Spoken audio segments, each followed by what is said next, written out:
Hi, my name's Seth. I've spent the last 10 years of my life building, growing, managing, consulting and coaching startups.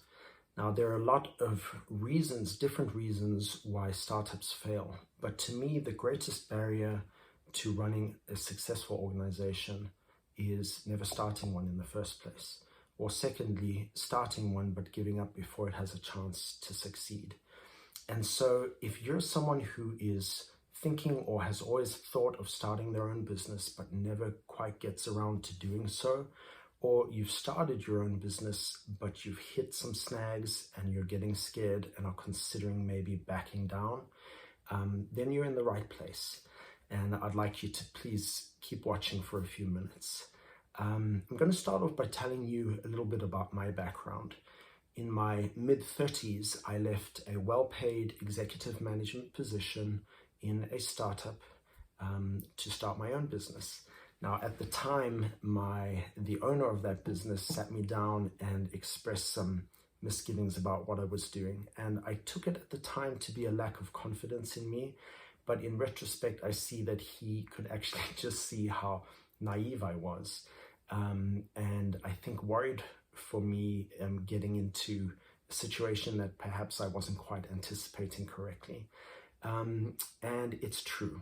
I went about starting my business in all the wrong ways. I quit my job without having a single paying client on the books. I had potential clients, I had relationships that I wanted to leverage. I had connections in an industry that I wanted to work in, but I didn't have a single paid client. Instead, I spent my time perfecting the product. In that case, it was a training product for a very specific niche market. And I spent time perfecting that product. I paid for a professional photo shoot for branding. I paid for a professional logo. I paid for an expensive website. I even leased a 12-month training venue before I had any programs signed up to train in that venue. So I really went about things all wrong. And it was some time into this new venture when I actually faced the truth about the fact that I had built this perfect product, but it was solving a problem that people weren't willing to spend too much money solving. And I had spent a lot of money getting to that conclusion. Now, luckily, around the same time, I was approached by an existing client in a large multinational who wanted to know if I could put together a program. They had identified promising entrepreneurs who had started businesses that they were interested in, that they wanted integrated into their supply chain. And at the time, I nearly said no because it was deviating from what I had been doing. And I'm so grateful that I rethought it and went together, putting together a program and a pitch. Now, what I spent my time designing was very personal.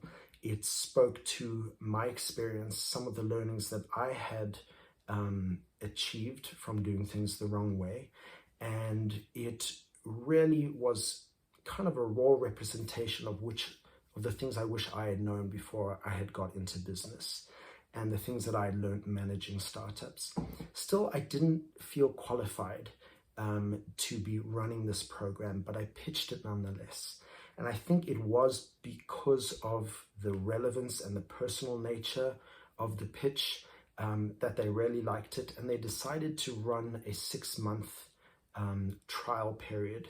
And they selected some entrepreneurs and put them on my program.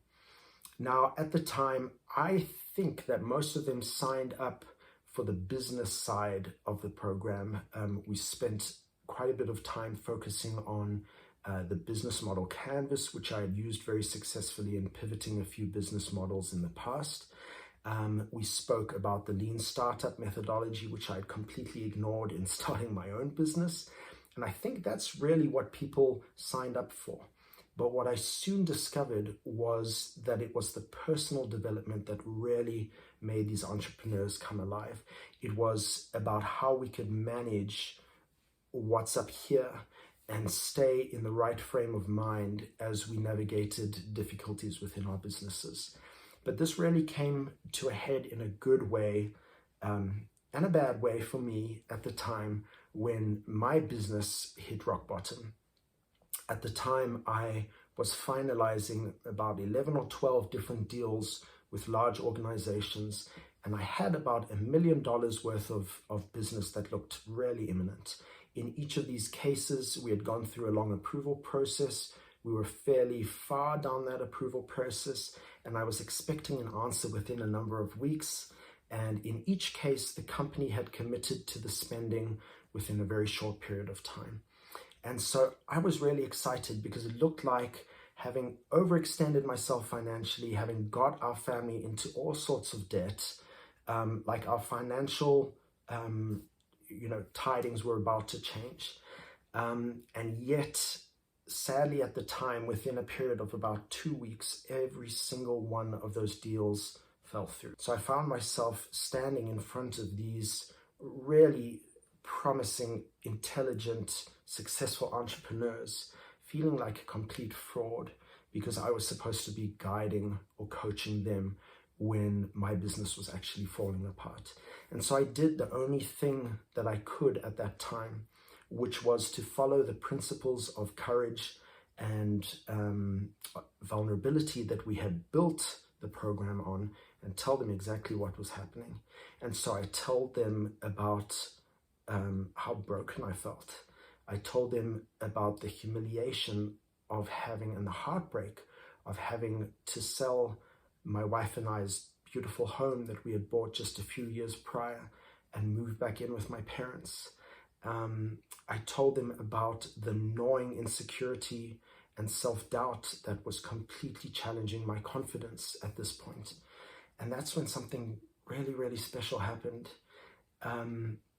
because every single one of those entrepreneurs started opening up, and in every case, barring one, they were going through very similar circumstances. Now, from the outside, they had everything going for them. They were at the top of their careers. They had really innovative business models or technology that they were working on, and they had been hand-selected as promising new businesses in their field, and yet every single one of them was facing a crisis of their own. I started to hear stories of relationships that were falling apart because of the pressure that startup life puts on individuals and families. I started to hear stories of people second-guessing themselves and considering going back and begging for their old corporate job, the one that they had left with so much glee to start their own organization. I heard a heartbreaking story of someone whose funding had dried up and who was so broke that they were too ashamed to go out with friends for coffee because they didn't have the heart to tell their friends that they didn't have the money to pay for that coffee. And it was a very poignant, very emotional, and very magical moment, because this community was solidified by these common experiences. And what had already been a special program became even more special.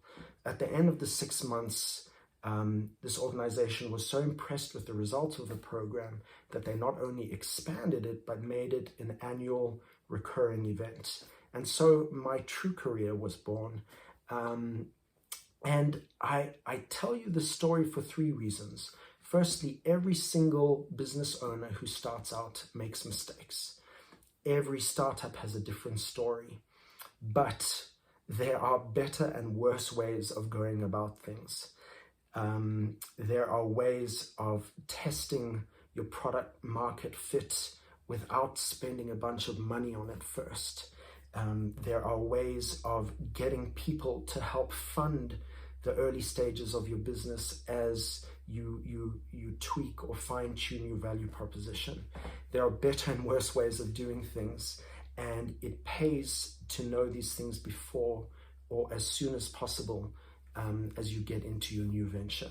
The second thing is related to that, and that is that often it's in the doing that we find what matters the most to us. So it was in getting myself out there, it was in taking the risk, it was in messing up that I discovered what really lit me up and what I have found to be my purpose. And so far from sitting on a yoga mat, waiting for the perfect idea, waiting for the perfect iteration of your business before you take any risks, generally those perfect moments, that purpose that you're looking for is discovered by getting out there and making mistakes and taking the risk. And then the third thing is what I've highlighted already, which is that community is everything. That when it comes to the battles that we face as entrepreneurs, a lot of the time it's a very lonely experience. Many people express to me that they don't even feel comfortable sharing their doubts and their fears with their significant others because they're trying to keep a brave front, because these decisions affect their families and their loved ones. And so they're very isolated, and there's nothing like a supportive community to help you stick things out when it gets rough and when it's most tempting to throw in the towel and go back to safety, go back to predictability. And yet a Facebook page isn't a community. A community is a group of people united by a common cause or a common experience or a common value set, who meet together on a regular basis and who share in a vulnerable and authentic way what they're going through. And it's this that makes the program so effective. It's kind of a mixture of training, coaching, and a 12-step program where we support each other through a process that is continuously changing and challenging each of us in very real and authentic ways.